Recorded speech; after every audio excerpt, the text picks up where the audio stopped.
বিশ্বজুড়ে উত্তেজনা বাড়ছেই। মধ্যপ্রাচ্যে নতুন করে হামলা, ড্রোন স্ট্রাইক আর কূটনৈতিক পাল্টাপাল্টি হুঁশিয়ারি, সব মিলিয়ে পরিস্থিতি ক্রমেই জটিল।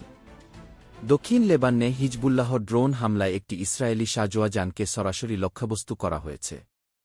হামলার সেই মুহূর্তের ভিডিও ইতিমধ্যেই ছড়িয়ে পড়েছে। দক্ষিণ লেবাননের জীবশিত শহরে ইসরায়েলি বিমান হামলার পর দেখা গেছে ব্যাপক ধ্বংসজ্ঞ। ধ্বংসস্তূপে পরিণত হয়েছে বহু এলাকা। নতুন প্রকাশিত ফুটেজে দেখা গেছে, উত্তর গাজায় বাহলুল এলাকায় একদল বেসামরিক মানুষের ওপর চালানো হয়েছে ইসরায়েলি বিমান হামলা। ঘটনাটি নিয়ে বাড়ছে আন্তর্জাতিক উদ্বেগ। ইরানের ইসলামিক রেভলিউশনারি গার্ড কর্পস এরগ জানিয়েছে, যুক্তরাষ্ট্র যদি নতুন করে হামলা চালায় তাহলে তার জবাবে ব্যবহারের জন্য নতুন শক্তি প্রস্তুত রয়েছে।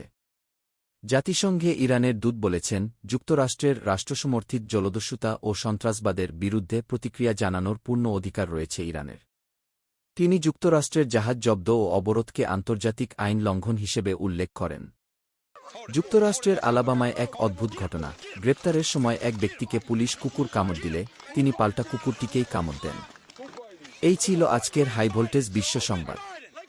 এমন আপডেট পেতে লাইক, শেয়ার ও সাবস্ক্রাইব করতে ভুলবেন না।